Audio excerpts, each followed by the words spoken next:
Hello and welcome to our weekly news programme Winchester Now. I'm Mary Blacksland. Stay with us for the next 20 minutes for a roundup of some of the stories in our city this week. We also have features on Green Week, our military museums, and how a fire alarm didn't stop a special event at the Sports and Leisure Centre. Plus our community shout-outs. Winchester Radio. A week-long festival is hoping to inspire local residents to go green and help save the planet. More than 70 events are taking place as part of Winchester Green Week, which starts on Saturday, with many local businesses and organisations involved. Jo Crockett is part of the team organising Winchester Green Week. Now in its 6th year, she told me why it's so important.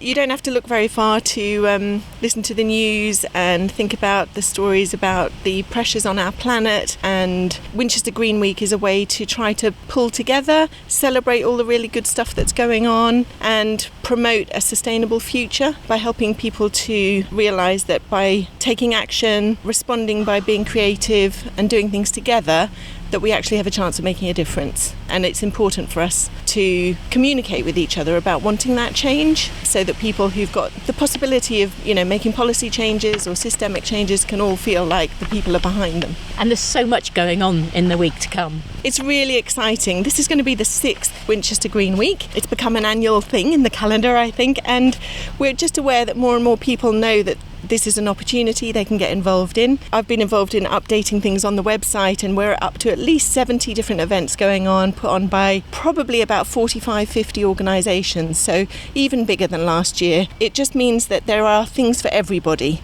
whether it's you're wanting to do a workshop and make something, get creative, listen to a talk, have a chance to discuss some tricky issues with people, hear the latest from, say, the Winchester City Council through the Carbon Neutrality Open Forum, go for a walk with somebody who can tell you about the biodiversity in the grounds of the cathedral. There's just a whole range of stuff going on. And like you say, so many local organisations have got on board as well, haven't they? It seems more than ever. Really, really great to have. We've got the Winchester School of Art, have a week worth of programme involving a fashion show, various different workshops where you can mend or revamp and use style and design. The University of Winchester are getting involved through their dance department with Winchester Cathedral to create, through 2 workshop sessions, something that can be part of the big final gathering at the end of Green Week, which will be in the cathedral on the 1st of October. Winchester Action on Climate Crisis is a partner organisation for helping get Green Week off the ground, and they're doing some sessions that are to do with frameworks that we can look at sustainable thinking and learn about that. Lots of the business community are connecting in this year, whether it's about sustainable fashion or refilling rather than buying produce that involves a lot of waste. There are new groups and organisations coming on this year that people perhaps don't know about, so that's really great that we can help people get that local information. And what do you hope people who come along to the events, what do you hope they'll take away from them? Hope they're going to have loads of fun, that they'll leave with a sense of feeling connected with other people who are concerned about issues around environment and the way that we as people can live differently to care for the earth. I hope people will feel inspired, maybe thought of things that they hadn't previously done, so there's some learning. Hopefully realising that what we do in Winchester Green Week isn't just about the week itself, but is about connecting in with a way that we can live between Green Weeks as well, and that we'll start building this movement for change, realising that so many people across the Winchester district are involved. Thousands of people end up getting involved in Winchester Green Week by attending events or reading the material that's coming out. I hope that people will leave feeling inspired and motivated to be part of it. And in the years that you've been doing this, like you say, this is the 6th one, do you feel that there has been a difference, it has made changes? Every year I'm really surprised by what seems to be a growing movement of organisations and people committed to living sustainably and making this agenda just mainstream. I notice a difference. I feel like more and more you encounter organisations and individuals who are prepared to really talk about what they're concerned about and what they believe in and want to take action to make a difference. And I think that the opportunity through a festival like Winchester Green Week means that we can do that in a way that is collaborative and pulling together to kind of celebrate the good things that are happening, and upon that build the next steps. And how can people find out more? Is there a website people can go to? Oh yes, so part of our rebranding has involved a brand new website, which is at winchestergreenweek.org.uk. There you will find the listing of all these 70 events that are happening and also ways that you can get in touch. Do have a look at that and also tell other people you know. Thank you to all the organisations that are getting involved, because Green Week wouldn't happen unless people bothered to put on an event or share what they're doing. So it absolutely relies on people thinking this is something I can be part of. And it's not too late. If anybody hasn't got involved yet and wants to, please get in touch with us at Winchester Green Week, whether you see posters around or email winchestergreenweek@gmail.com, and we can just involve you by telling you either how to get involved this year, or I'm sure it's going to carry on for years to come. So yeah, join in. This is Steve Walker bringing you a roundup of the news across the Winchester area. Police are appealing for help after high-value gold jewellery was stolen in a series of burglaries in Winchester. 6 incidents are being investigated since the start of September, and officers believe they could be linked. The break-ins occurred at addresses in Badger Farm, Harestock, Kings Barton, Alresford and Upham, with many taking place in broad daylight. Police want to hear from witnesses who saw anything suspicious or have doorbell or dashcam footage. The autumn COVID vaccination programme begins this week.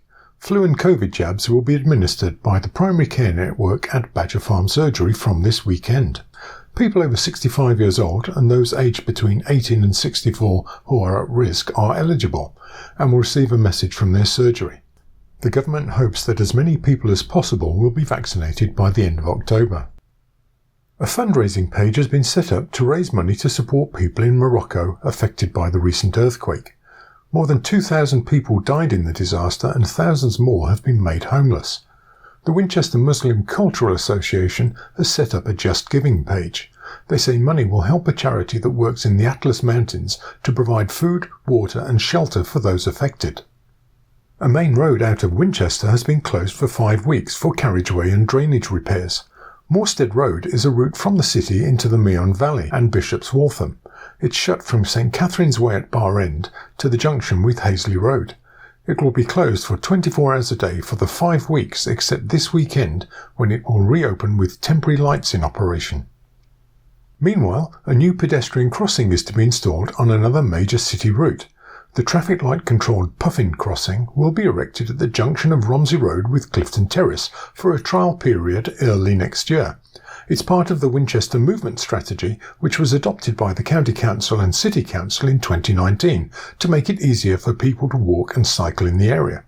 The trial will last for up to 18 months.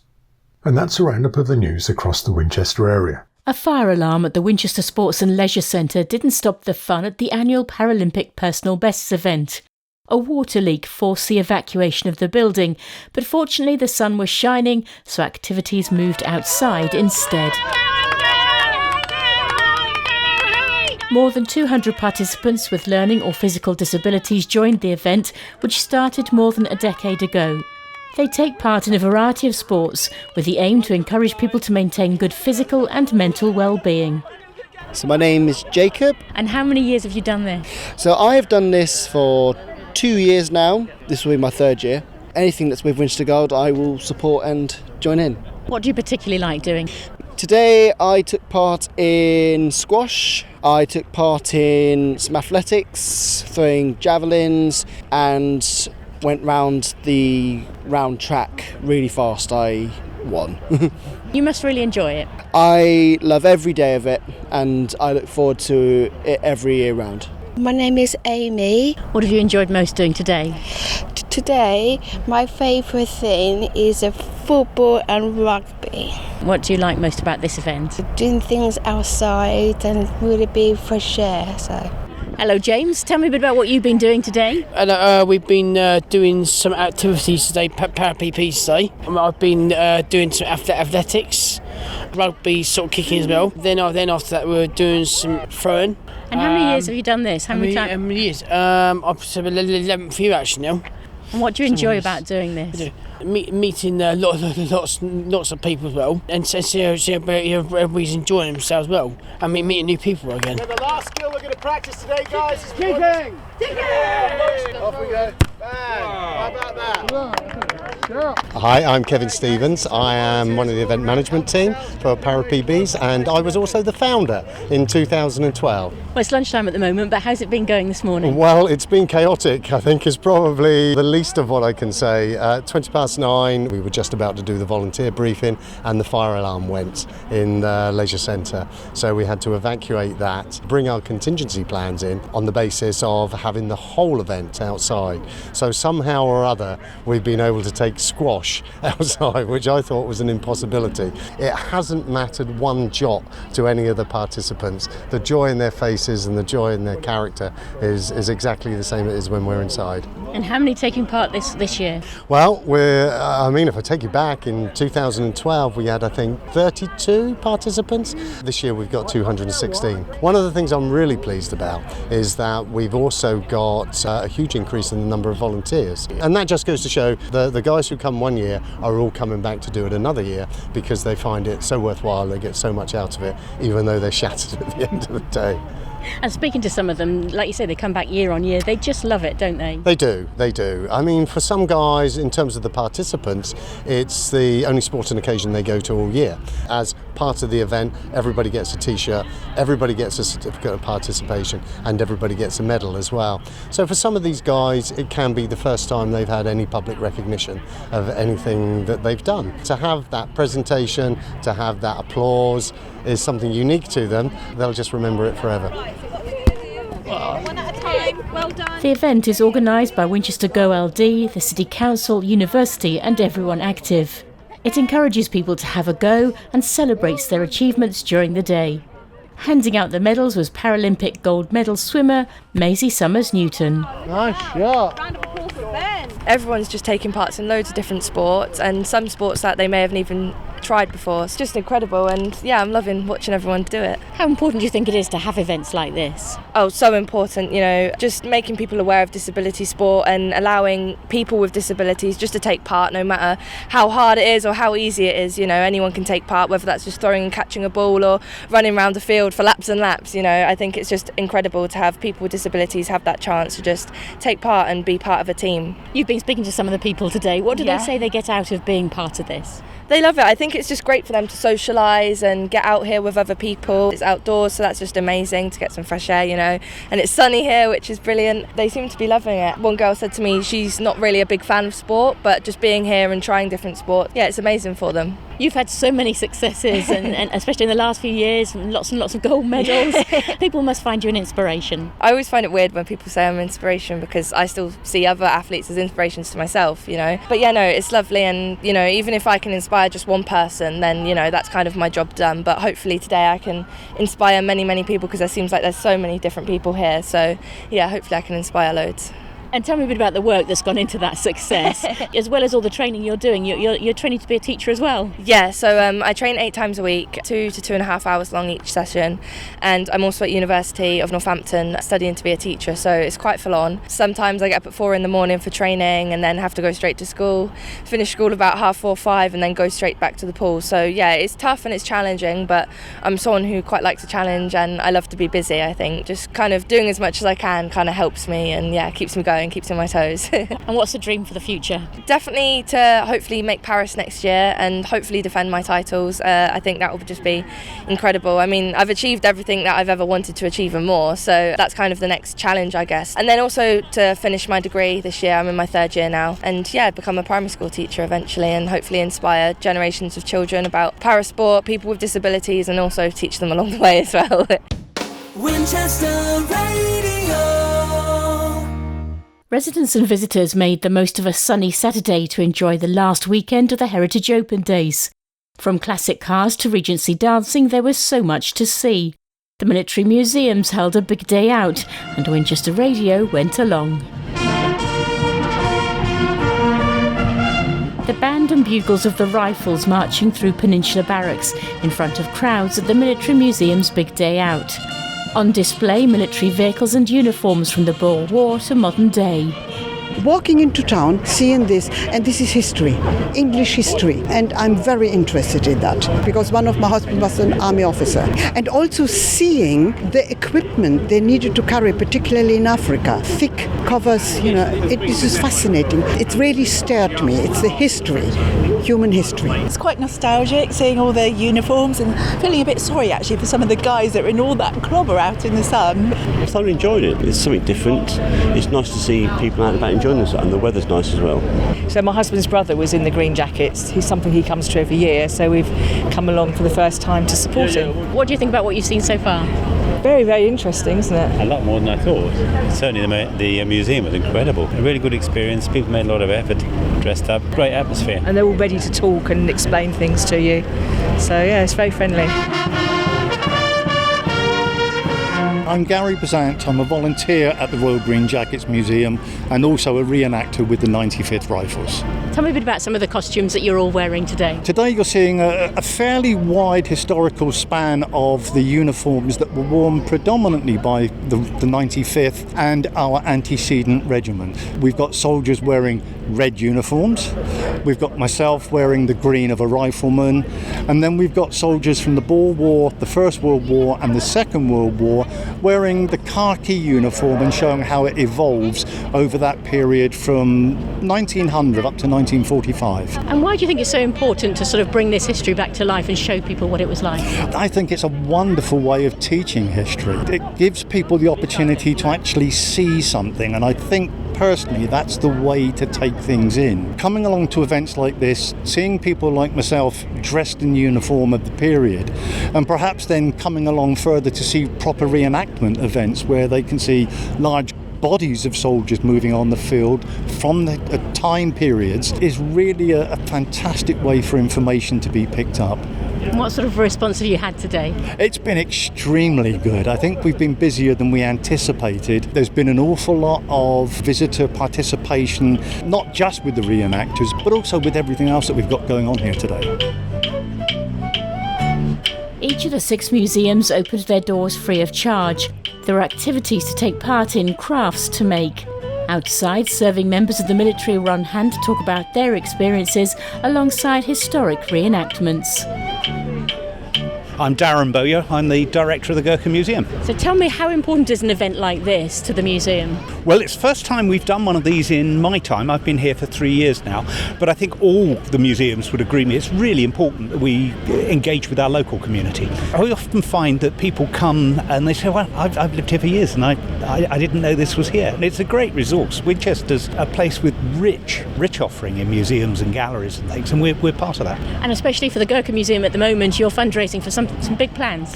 Yes, we are. I mean, we're not launching any sort of public fundraising just yet, but we're working with the National Lottery Heritage Fund. Our bid to them has been approved for our development round funding, which allows us to put in a full bid next year. And if that's successful, the overall project is around about 5 million to completely refurbish the museum, to take it out beyond its walls with education programs, outreach programs, charity partnerships, and really to modernise a museum that is great but has been here for 30 years, and the story of the Brigade of Gurkhas continues to evolve, and we haven't got the space in our current layout to continue telling that story. So we're going to redesign things, make it much more accessible, and I hope broaden its appeal to a wider audience. My name is Robert Ball and I'm the chair of the Winchester Museums Partnership. Tell me a bit about the museums up here, because some people might not realise there's 6 up here. There's only one British Army, but we have 6 museums in the complex. There's even a 7th museum now up at Worthy Downs. So if you like, we have 6 plus 1 museums in Winchester. We are incredibly lucky. It's really a reflection of Winchester's military history. There's always been a military presence in the town right the way back to Roman times. And each of these museums represent one or more regiments that form part of Winchester's rich history. We have the Gurkhas, who of course have been part of the British Army since the early 19th century. We have the Royal Hussars, who now, instead of riding horses, they drive tanks. We have the Adjutant General's Corps, we have the Rifles, and we have the Light Brigade. So we have all sorts of representations here for the British Army. And of course, where we're standing is part of that history as well, isn't it? And here in the Peninsula Barracks. Absolutely. I mean, if you were standing here 30, 40 years ago, you'd be watching troops parading, you'd be watching them doing their drills.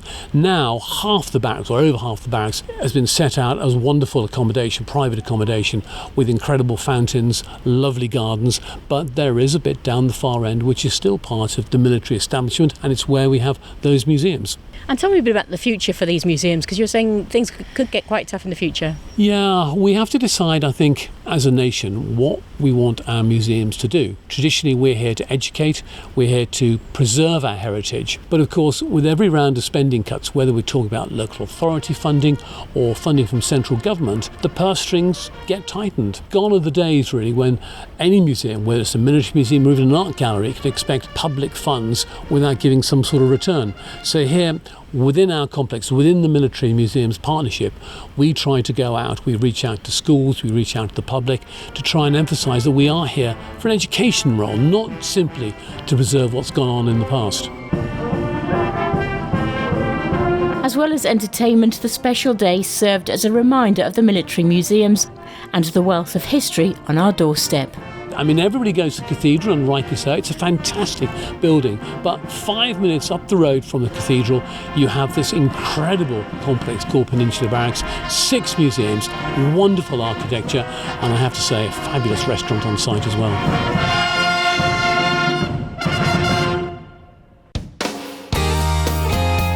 Hi, I'm Paul Blitz, and it's time to do this week's shout-outs here on Winchester Now. Let's give our first mention to all those who attended a recent quiz night in aid of the Winchester Hospice.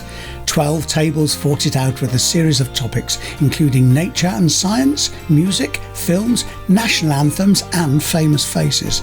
Many came in fancy dress with prizes for the best dressed table, and many thanks go to the organisers of this event. Close to £1,500 was raised for the hospice, and I'm proud to say that a table of Winchester Radio volunteers, myself and Mary included, achieved first place in the quiz, and another Winchester Radio team came joint third.